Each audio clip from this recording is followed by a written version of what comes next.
की ऊर्जा को बढ़ाता है, आंतरिक ऊर्जा को। वास्तव में आज हम लोग इस चीज को पूरे कॉन्फिडेंस के साथ, चैलेंज के साथ इसलिए कह रहे हैं क्योंकि इस चीज का अनुभव हम सब ने किया है।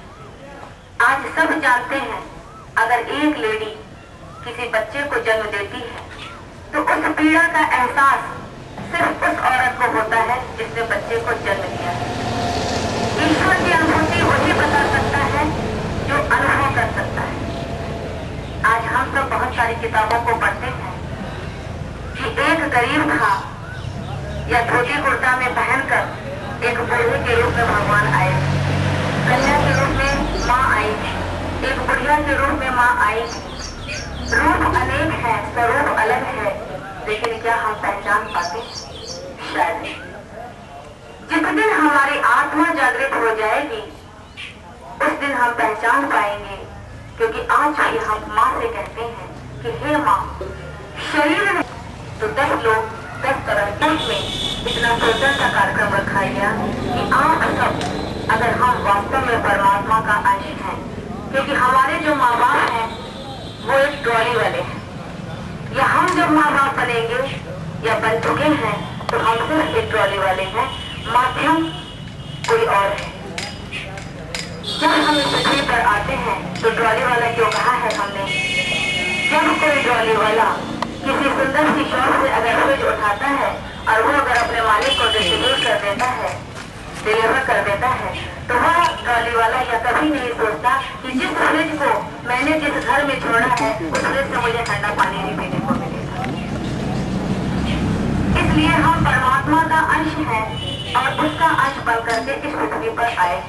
तो हमारे जो माँ बाप हैं या जो हम स्वयं हैं, उसके पहले हम ऋणी हैं उस ईश्वर के, उस परमात्मा के, उस माँ हमें साइंटिस्ट, डॉक्टर, इंजीनियर बनाती है। तो आप सबको अगर आज आपके इंस्टीट्यूट में इस आध्यात्मिक स्तर के इस कार्यक्रम को अगर रखा गया है तो वो आपको इस चीज का एहसास कराने के लिए कि साइंस भी अपना घुटना वहाँ टेक देता है जहाँ से आध्यात्म शुरू होता है। साइंस वहीं खत्म हो जाता है, आध्यात्म वहीं से शुरू हो जाता है। इसलिए साइंस को मानने से पहले हम सबको यह सोच लेना चाहिए कि एक एक सांसें, आज जिस साइंस की बात हम करते हैं, क्या आज साइंस सूरज की तपिश को कम कर सकता है? आज बड़े बड़े साइंटिस्ट क्या सूरज की तपिश को कम कर सकते हैं? नहीं, क्योंकि साइंटिस्ट वो सूरज की तपिश को कम नहीं कर सकते, क्योंकि सूरज अपने आप में विद्यमान है, उसको ब्रह्मांड की रचना से बनाया गया है। ईश्वर ने उसकी उत्पत्ति की है पूरे ब्रह्मांड की, इसलिए ईश्वर की बनाई हुई चीज को साइंस बदल नहीं सकती।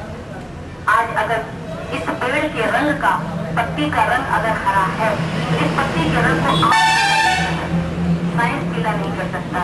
इसलिए आपको बताने का यह प्रयास किया गया कि जो भी पढ़ाई हम कर रहे हैं, जिस चीज को हम पढ़ रहे हैं, उस चीज से भी पहले हम सबसे पहले ऋणी हैं अपनी एक एक सांसों की जो तो आप सभी लोग अपने अपने गांव में भी इस तरह का प्रोग्राम करा सकते हैं। ये कार्य सिर्फ एक कार्य के लिए चल रहा है, पूरे मनुष्य जाति को जागृति देने का। ये वो संस्था आप संस्था में आपका यहाँ पर एडमिशन हो जाए, किसी संस्था को आप चला रहे हो, बिल्कुल नहीं। ये कार्य सिर्फ इसलिए चल रहा है कि एक एक बच्चा जागृत होता जाए और पूरे मनुष्य जाति को, पूरे विश्व में सिर्फ उसे यह एहसास करा सके, सिर्फ 3 क्वेश्चन के साथ, मैं कौन हूँ, मैं क्यों आया हूँ, मेरा क्या कार्य है इस पृथ्वी पर। ये 3 क्वेश्चन के आंसर अगर आपको मिल जाएंगे तो आप अपने जीवन में उत्थान करते चले जाएंगे और इन 3 क्वेश्चन पे जिसने भी विजय पा लिया वो जीवन में कभी भी अनसक्सेस नहीं हो सकता। इसलिए आप सबको बहुत बहुत प्रणाम है मेरा, क्योंकि देने वाले से ज्यादा लेने वाली शक्ति को प्रणाम है। क्योंकि आज अगर एक ज्ञानी अपने ज्ञान को बैठा रहे लेकर और उसको सुनने वाला ही कोई ना हो तो उसके ज्ञान का कोई अर्थ नहीं है। इसलिए आप सबको सत प्रणाम है मेरा, क्योंकि आप सबने इतना अमूल्य समय दिया है और इतनी देर तक आप सबने इस बात को सुना है और महसूस किया है। धन्यवाद है सब।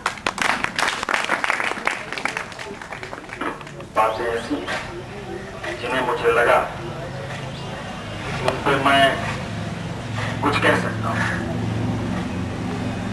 एक शब्द है मेडिटेशन, ध्यान। भाई साहब ने ध्यान के कुछ तरीके बताए और बताया कि जो परम ऊर्जा है ब्रह्मांड की, यूनिवर्स, उससे हम अपने आप को कैसे जोड़ सकते हैं, कैसे उस परम ऊर्जा की फीलिंग। मैं एक बात बताना चाहूंगा आप लोग, ध्यान में करने जैसी कोई चीज नहीं, ध्यान किया नहीं जाता। ध्यान एक अवस्था है, एक अवस्थिति है, जिसमें सिर्फ आपका कॉन्शियस होता है, आपका चैतन्य होता है। आपको कुछ भी करना नहीं। अगर ध्यान में कुछ करना है तो वो ध्यान नहीं, आप चूक गए। ध्यान है एक किसी भी विषय पर सतत एकाग्र चित्तता, तेल धारावत, जैसे तेल आप गिराते हो, कोई लिक्विड आप गिराते हो और वो सतत गिरता है। जब आपकी एकाग्रता किसी भी विषय पर इस तरह हो कि वो कहीं से भी भंग ना हो, अबाधित हो, तो वह अवस्था ध्यान की होती है। तो ध्यान एक अवस्था का नाम है, ध्यान कोई क्रिया है। भाई साहब ने जैसा कहा, मैं क्षमा चाहता हूं, हो सकता है उनका अपना अनुभव हो, लेकिन मेरा अपना अनुभव जो है कि ध्यान कोई क्रिया है, ध्यान एक अवस्था है। आप लोग साइंस के स्टूडेंट हैं, आप लोग कंप्यूटर सीखते हैं, तो जाहिर सी बात है कि अध्यात्म जैसे PS विषय थे, उसे जो विज्ञान वर्ग के छात्र कुछ हद तक तो आप लोग मूर्खता मानते होंगे कि ये सब बेकार की बात है। 2-3 बातें मैं आपको बताऊंगा अध्यात्म की। मैं आज तिथि है 18 मई।